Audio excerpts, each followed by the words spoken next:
नमस्कार, आप देख रहे हैं समाचार फॉर मीडिया। मैं हूं पंकज शर्मा। मेरे साथ हैं वरिष्ठ पत्रकार, लेखक और जाने माने न्यूज़ एंकर राजदीप सरदेसाई जी। राजदीप सरदेसाई जी की एक नई बुक हाल ही में मार्केट में आई है, 2024 the election that surprise India. इस किताब में क्या खास है? हालांकि पहले बता दूं, जो इस खासियत को जानने के लिए आपको ये किताब पढ़नी पड़ेगी। तो इस किताब के लेकिन हम प्रमुख पॉइंट्स पर जरूर चर्चा करेंगे। इस किताब में क्या खास है और इस दौरान किस तरह के अनुभव हुए, किस तरह की चुनौतियां आई, इन्हीं सब बातों पर आज हम राजदीप सरदेसाई जी से चर्चा करेंगे। सर, आपका बहुत बहुत स्वागत है। नमस्कार आपको और आपके दर्शकों को मेरा बहुत बहुत नमस्कार। और मैं आपको ये भी बता दूं कि कुछ ही दिनों में ये इंटरव्यू जब हम कर रहे हैं, इसके फरवरी के अंत तक इसकी हिंदी किताब भी आ रही है। 2024 डेमोक्रेसी की जीत, मेरे दोस्त विजय त्रिवेदी ने इसका अनुवाद किया है। तो मैं चाहता हूं कि आपके हिंदी की दर्शक भी उसे पढ़ें, क्योंकि इस देश में जब तक आप हिंदी और अन्य भाषाओं में किताब नहीं देखेंगे तो बाकी जो हमारे रीडर्स हैं उन तक आप कैसे पहुंच पाओगे। तो मुझे बड़ी खुशी है ये कहने के लिए, मैं आपको ब्रेकिंग न्यूज़ एक तरह से दे रहा हूँ कि ये किताब अब हिंदी में भी आएगी। बहुत बहुत धन्यवाद ब्रेकिंग न्यूज़ देने के लिए और आपको ढेर सारी शुभकामनाएं। तो सबसे पहले हम इसी किताब पर बात करते हैं कि इस किताब को लिखने की प्रेरणा और विचार कैसे आया, कहाँ से? देखिए, मैं इलेक्शन का एक तरह से क्या कहें, मुझे इलेक्शन को देखकर मेरा उत्साह बहुत बढ़ता है। और ये केवल आज की बात नहीं है। जब मैं पत्रकार हूं, मैं 12 साल का था, मुझे याद है 77 का चुनाव हुआ था। इंदिरा गांधी बड़ा चुनाव हारी थी जनता पार्टी के सामने। तब मैंने पेपर घर में पढ़ के, जो मैं पूरा पेपर लेके स्कूल चला गया और सबको बता रहा था, देखो देखो इंदिरा गांधी हार गई। और उसके पहले भी 76 में एक चुनाव हुआ था अमेरिकी प्रेसिडेंट का। पूरा दिन मैं यूएसआईएस लाइब्रेरी में बैठकर वो चुनाव देख रहा था, क्या क्या हो रहा है। टीवी तो था नहीं तब, लेकिन फिर भी वहां एक बड़ा स्क्रीन लगा था। तो एक बहुत ही उत्साह है मुझे चुनाव को लेकर, क्योंकि मुझे लगता है लोकतंत्र को अगर आपको मोशन में देखना है तो चुनाव, खास करके इंडिया के चुनाव, अगर आपको पता करना है कि देश में हो क्या रहा है, जनता के साथ जाना है, तो चुनाव एक बड़ा एक माध्यम एक तरह से है। लेकिन उस 77 के चुनाव पर बहुत कम लिखा गया। इतना बड़ा चुनाव था, लेकिन आपके पास बहुत कम किताबें हैं। जब मैंने 2014 में ये पहली बार किताब लिखी, how Modi the election that changed India, चुनाव जिसने देश की तस्वीर बदल दी, तो मैंने कहा यार ये चुनाव इतना ऐतिहासिक है। पहली बार बीजेपी को पूर्ण बहुमत मिली है। 20 साल बाद लोग पढ़े कि क्या बीजेपी ने क्या किया, कि इतनी बड़ी पार्टी कैसे बन गई। फिर 2019 में मोदी जी जीतते हैं, तो मोदी जी का क्या जादू है। 2024 आते आते स्थिति बदल जाती है। तो क्या हुआ कि सभी ने कहा 400 पार, लेकिन हुए तो 240। और विपक्ष को तो आपने कह दिया कि वो 50 भी नहीं पार कर पाएगी, लेकिन अच्छा प्रदर्शन हुआ। तो ये सब जो होता है ना हमारे हर 5 साल, ये मुझे लगता है 50 साल बाद लोगों को एक तरह से किताब से पता चलेगा। और आप देखेंगे ये केवल चुनाव की किताब नहीं है। कोविड हो, एंटी सीए एजिटेशन हो, आर्टिकल 370 में कश्मीर में जो हुआ, किसान आंदोलन हुआ, ये सब इस किताब में है। ईडी का क्या व्यवहार है, क्योंकि जब तक हम ये सब चीजें नहीं जाने, नहीं तो फिर आज के समाचार में क्या होता है, आज की समाचार कल का इतिहास बन जाता है और सब भूल जाते हैं। मैं चाहता हूं किताब के जरिए आप भूले ना कि जो देश में होता है। इसलिए मैंने किताब लिखी है, क्योंकि टीवी के प्रोग्राम में आज मैंने 9 बजे की न्यूज कर दी, दूसरे दिन किसी और खबर पर चले जाते हैं। लेकिन किताब में एक ठहराव है जो मुझे लगता है बहुत ही महत्वपूर्ण है। जी, यही मेरा एक अगला सवाल है। जैसे कि किताब के नाम से ही स्पष्ट है कि किस बारे में है, लेकिन किस तरह के डाटा और आपने किस तरह की कंटेंट का इसमें यूज़ किया है, और क्या आपको लगता है कि ये भारत के राजनीतिक परिदृश्य को समझने में पाठकों के लिए उपयोगी होगी? देखिए, मैं एक पत्रकार हूँ, मैं कहानी आपके सामने रखता हूँ जी। मैं कोई एकेडमिक इंटेलेक्चुअल अपने आप को नहीं बताता, ना ही मैं कोई डेटा साइंटिस्ट हूँ। मैं पत्रकार हूं। इसमें आपको कहानियां मिलेंगी, जो हमारे नेताओं की जो डिसीजंस वो लेते हैं, उसके पीछे की, पर्दे की पीछे की कहानी बताने की कोशिश है। कहानी जी, मेरा फोकस कहानियों पर है। मैं कोई अपने आप को कोई बड़ा इंटेलेक्चुअल नहीं समझता, और मैं समझता हूं कि जब आप कहानी बताएं, आप सत्यता से बताएं, आपके दिल को रखें वहां, बगैर डर, बगैर हिचक के। वो मैंने कोशिश की है। आपको पसंद हो ना पसंद हो, लेकिन मैं कम से कम इतना कह सकता हूं कि मैंने अपनी पूरी कोशिश की है कि पर्दे के पीछे की इस देश की कहानी, पिछले, अगर आप तीनों किताबें पढ़े, 15 साल ये किताब पढ़े तो पिछले 5 साल की कहानी कहीं ना कहीं आपके सामने रखते हैं, और वो किरदार जो है, इस कहानी के किरदार जो बड़े बड़े पॉलिटिशियन हैं, उनकी असलियत क्या है। जब आपने किताब लिखने का सोचा कि अब ये किताब लिखनी चाहिए, तो कितना समय इस किताब को लिखने में लगा, रिसर्च में कितना समय लगा, और मार्केट में कितने समय बाद आई? देखिए, मैंने शुरुआत की मुझे लगता है फरवरी मार्च 2023 में। तब मेरा विचार था कि पिछले 10 साल की पूरी राजनीति पर एक किताब ऐसी हो कि ये 10 साल में भारत कैसे बदल गया, क्योंकि राजनीतिक तौर से तो पूरा बदल गया। जिस तरह से बीजेपी उभर कर आई है, कांग्रेस कमजोर हुई है, तो मुझे लगा एक ओवरऑल किताब होनी चाहिए। लेकिन जब धीरे धीरे मैं लिखता गया, कहानियां मेरे सामने आने लगी, लोगों से बात हुई, डेटा जिसके बारे में आपने कहा, मेरा एक रिसर्चर दोस्त है प्रवीण शेखर, वो मुझे रिसर्च देता है बीच बीच में। तो धीरे धीरे जैसे कहानी बढ़ती गई, मुझे लगा वो कहानी में ट्विस्ट हमेशा होता है जी। और ट्विस्ट हुआ जब चुनावी नतीजे आए। तो फरवरी 2023 में शुरू हुआ, खत्म होते होते सितंबर 2024 हो गए। सितंबर में अक्टूबर 1 को मैंने फाइनल ड्राफ्ट दे दिया। हार्पर कॉलेज ने बहुत अच्छी बात की कि करीब 1 या 1.5 महीने में उन्होंने किताब प्रकाशित कर दी, तो वो इम्पोर्टेंट था। लेकिन पूरी प्रोसेस करीब 18 महीने की। और कवर जो देखेंगे वो एक सौरभ है, उसने ये कवर किया है, जो कवर पिक्चर है उसको, उस पर कई दिनों तक बातचीत रही। लेकिन आखिर में मुझे लगता है एक महिला का कवर होना चाहिए, क्योंकि जमाना महिलाओं का है। जब हम कोई भी काम शुरू करते हैं तो तमाम तरह की चुनौतियां आती है, कोई भी हम काम शुरू कर लेते हैं और तमाम तरह के अनुभव होते हैं। तो एक राजनीतिक पत्रकार और एक लेखक के रूप में इस किताब को तैयार करते समय किस तरह की आपके सामने चुनौतियां, किस तरह के अनुभव रहे? बड़ा इंटरेस्टिंग सवाल है। सबसे बड़ी चुनौती मेरे लिए हो समय की। 9 बजे रात को न्यूज करनी है, न्यूज की भागदौड़ है, तो समय कहाँ मिलेगा जब ब्रेकिंग न्यूज की भागदौड़। तो मैंने करीब 4-5 महीने रोज सुबह में 5 बजे उठता था, 5 से 9 में लिखता था। कभी कभी 400 शब्द लिख लिए, कभी 1000 लिख दिए, लेकिन कुछ ना कुछ तो लिखना होता है। एक डिसिप्लिन होना चाहिए अगर आपको किताब लिखनी है। तो ये एक बड़ी चुनौती थी कि समय कैसा, आपके पास समय कितना आप दे पाओगे। दूसरी चुनौती देखिए, ये नेता जो है ना, आजकल पहले जैसे खुलकर नहीं बोलते। आज कहीं ना कहीं ये नेता भी डरते हैं पत्रकार से बोलने के लिए, कितना बोले, कैसे बोले।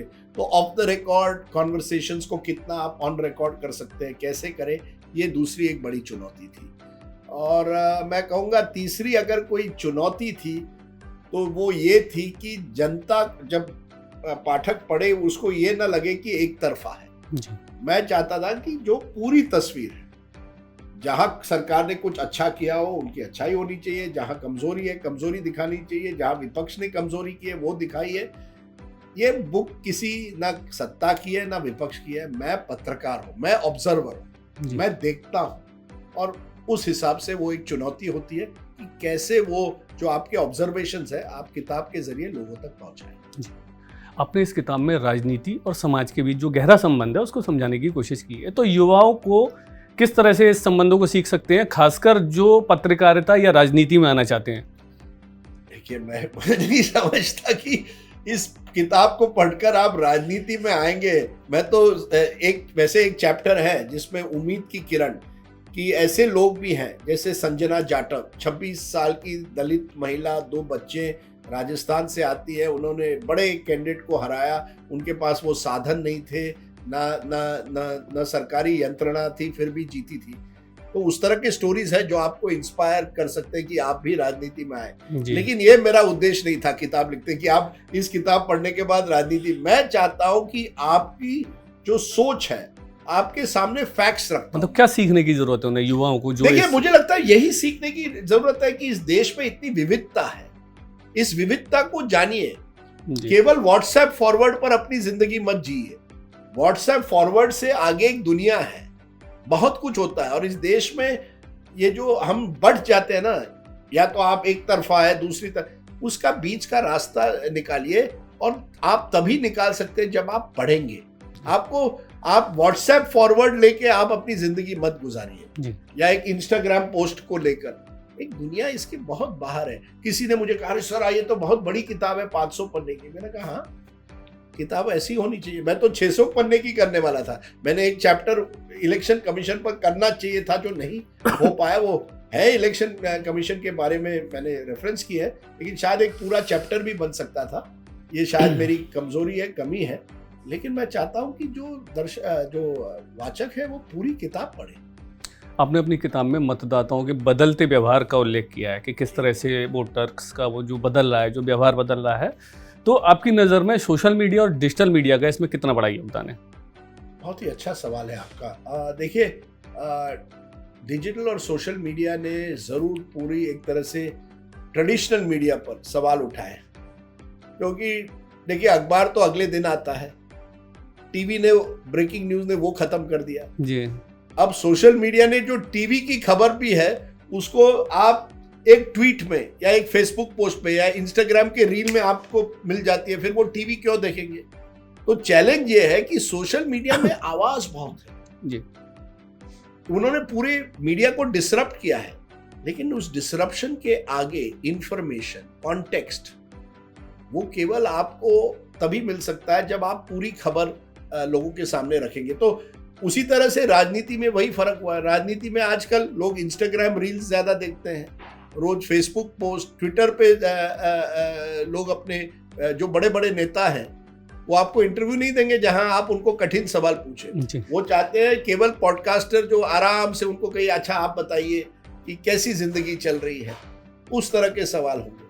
तो ये पूरा एक डिसरप्शन जरूर हुआ है और उसमें मेन स्ट्रीम मीडिया के सामने अपने रेलेवेंस का एक चैलेंज है, लेकिन मैं समझता हूँ इतने बड़े देश में मेन स्ट्रीम मीडिया भी रहेगा और डिजिटल और सोशल मीडिया भी रहेगा। जी, इसी तरह से मेरा एक छोटे से मतलब 2-3 सवाल और हैं, तो इसी से रिलेटेड एक है कि भारतीय राजनीति में मीडिया की भूमिका हमेशा से बहस का विषय रही है। तो आपके अनुसार 2024 के चुनावों में मीडिया ने अपनी भूमिका कितनी प्रभावी निभाई और वर्तमान दौर में मीडिया की दशा व दिशा को लेकर आप क्या सोचते हैं? आपको ऑनेस्ट आंसर, ईमानदारी का आंसर चाहिए या बेईमान आंसर? जाहिर सी बात है। मुझे लगता है जरूर एक प्रॉब्लम है जी। मीडिया ने जिस तरह से पक्षपात किया है, मीडिया ने जिस तरह से जो सरकार में जो भी हो, केंद्र में हो राज्य में हो, जो भी पार्टियां वहां बल जिनके पास ताकत है उनके सामने जिस तरह से कई लोग सरेंडर हो गए हैं, ये बहुत दुखद है, ये बहुत चिंता का विषय है, क्योंकि फिर जनता को सही खबर नहीं मिलती। हम वो कठिन सवाल या वो कठिन चीजों पर उनको सवाल नहीं करते जो हमने करने चाहिए। इस इलेक्शन में भी बहुत सा मीडिया एक तरफा था और इस वजह से असली खबर शायद जनता के सामने नहीं पहुंच पाई। अब यही चुनौती है हमारे सामने कि अगर आप अपनी विश्वसनीयता रखना चाहते हो तो आपको सोचना पड़ेगा आप किस दिशा में जाना चाहते हो। आप नेताओं को खुश करना चाहते हो या अपने पाठक या अपने जो दर्शक है उनकी समझ और उनकी सोच आगे बढ़ाना चाहते हो। आपने पिछली इलेक्शन पे भी कुछ दो किताबें लिखी है ना, और क्रिकेट पे भी एक किताब लिखी है जिस पे पाठकों की आपको ज़बरदस्त प्रतिक्रिया मिली है, बहुत ज़्यादा उनका जो रहा है रेस्पॉन्स। तो उस दौरान का कोई अनुभव या कोई मतलब कोई खास देखिए स्टोरी हो कोई? नहीं, देखिए मैं इस बार एक कोलकाता में एक बुक फेयर में गया था, एक बुक फेस्टिवल में गया था। एक व्यक्ति गुवाहाटी से आया था, उसने सुना था कि मैं वहाँ किताब पर बात करने वाला हूँ। उसने ट्रेन की टिकट रात को खरीद कर वो कोलकाता पहुँच गया। उसके चेहरे पर जो मैंने खुशी देखी जब वो किताब उसने खरीदी थी और मेरा सिग्नेचर लिया, मैंने कहा यार कुछ तो ठीक ठाक होगा, इतना बुरा भी नहीं है हम। क्योंकि ट्विटर पे तो लोग बुराइयां ही करते हैं, लेकिन कुछ पाठक ऐसे हैं। और वो चारों मेरी किताबें लाया था अपने साथ, क्रिकेट की किताब और बाकी पिछले 2 किताब और नई किताब जी। चारों किताब पर अपनी दस्तखत चाहता। तो मैंने कहा मैं आपके लिए कुछ करूँ नहीं, बस एक सेल्फी ले लूंगा, मैं बस उतना खुश हूँ, मैं गुवाहाटी से आया हूँ। मैंने कहा जरूर। तो मेरे लिए कह दीजिए फैन मोमेंट था कि कोई इतना, मुझे तो लगा केवल ये स्पोर्ट्स स्टार और फिल्म स्टार के पीछे लोग भागते हैं, लेकिन उसको छोड़िए। मुझे अच्छा लगता है कि जब लोग रेफरेंस करते हैं। मैं तो देख रहा था कुछ दिनों पहले आम आदमी पार्टी की रैली थी और उन्होंने, सौरभ भारद्वाज ने AI चैट GPT का जिक्र करते हुए मेरे किताब के बारे में जिक्र कर दिया। मैंने कहा यार AI चैट GPT पर अगर किताब चल गई तो ठीक है, यानी इसका लोग पढ़ रहे हैं, देख रहे हैं। और यही मेरी कोशिश रही है कि ज्यादा से ज्यादा लोग किताब पढ़े हैं। अच्छी लगे बुरी लगे वो तो जनता पर है, लेकिन एक देखिए आप टीवी प्रोग्राम भी करते हैं, ब्लॉग भी करते हैं, किताब भी लिखते हैं, मल्टीमीडिया होना है। जी जी जी। तो इसी तरह से जैसे अभी आपने एक थोड़ी देर पहले एक ब्रेकिंग न्यूज़ दी थी कि हिंदी में ये आ रही है, मैं चाह रहा हूँ एक ब्रेकिंग न्यूज़ कुछ इस तरह की मिले। क्या आप लेखन की आपकी भविष्य की योजना क्या है? क्या आप किसी नई किताब पर काम कर रहे हैं इसके साथ ही, क्योंकि अभी तो ये मार्केट में आई है? देखिए, किताब ऐसी चीज होती है, वो है ना, वो लव अफेयर होता है जी। लव अफेयर आप तुरंत, ये कोई वन नाइट स्टैंड नहीं है। किताब को आपको 20 महीने लगते हैं, जैसे आपने कहा 18-20 महीने लगते हैं। जी उससे आगे हटकर दूसरी किताब के बारे में सोचना इस समय मेरे सामने नहीं है। मुझे तो पहले अब वापस न्यूज़ पे जाना है, 2 महीने की छुट्टी भी मैंने ली थी बीच जी में। जी। तो मैं वापस काम पर जाना है। एक दो आइडियाज हैं किताब के, लेकिन किताब के लिए बहुत मेहनत, डिसिप्लिन लगती है। जैसे जैसे उम्र होती है उतना समय कहाँ है। शेर भी बूढ़ा होता है कभी नहीं अभी मैं ये, और शेर तो है नहीं हम, तो मैं कह रहा हूँ कि कभी कभी वो बूढ़े व्यक्ति को आप पूछ रहे हैं कि आप कौन सी किताब है, देखते हैं कुछ तो आइडिया आएगी। इतने बड़े देश में, इतनी विविधता के देश में इतनी कहानियां हैं, कहीं ना कहीं कुछ अगर कहानियां आ जाए। लेकिन इस बार मैं चाहता हूँ कि इलेक्शन को हटके, पॉलिटिक्स से हटके किसी और विषय पर लिखे, शायद मीडिया पर किताब लिखे। मीडिया में इतना कुछ हो रहा है, इस किताब में एक चैप्टर है जी। योगेंद्र यादव जी ने मुझे कहा उस एक चैप्टर को आप पूरी किताब बनाइए। या मैं एक मर्डर मिस्ट्री लिखना चाहता हूँ जो शायद ओटीटी, आजकल ओटीटी का जमाना है, तो कुछ ऐसी चीज लिखे जिसमें ओटीटी फिल्म भी बन जाए। ये एक ब्रेकिंग और हो गई कि मर्डर मिस्ट्री पर बुक लिखना चाहते हैं आप। उसका टाइटल है who killed the anchor. News anchor को किसने गोली किसने मार दी न्यूज एंकर को। दोनों काम करेगी, मीडिया पे भी काम करेगी। बिल्कुल वही क्योंकि मैंने कहा कि अगर आप नॉन फिक्शन लिखे मीडिया पर तो आप फंस जाएंगे। तो एक फिक्शन की स्टोरी लिखते हैं कि ये 10 लोग हैं जो एंकर को मारना चाहते हैं, तो आखिर में किसने एंकर को गोली चलाई। जी जी। इस तरह की कोई किताब लिखी। तो ये थे हमारे साथ राजदीप सरदेसाई जी, जिन्होंने अपनी इस किताब के बारे में बताया और भविष्य की कुछ योजनाओं के बारे में भी बताया। इस किताब के लिए उन्हें ढेर सारी शुभकामनाएं। धन्यवाद सर। थैंक यू जॉब सभी समाचार फॉर मीडिया के दर्शकों को मेरा बहुत बहुत एक बार फिर से धन्यवाद। Thank you.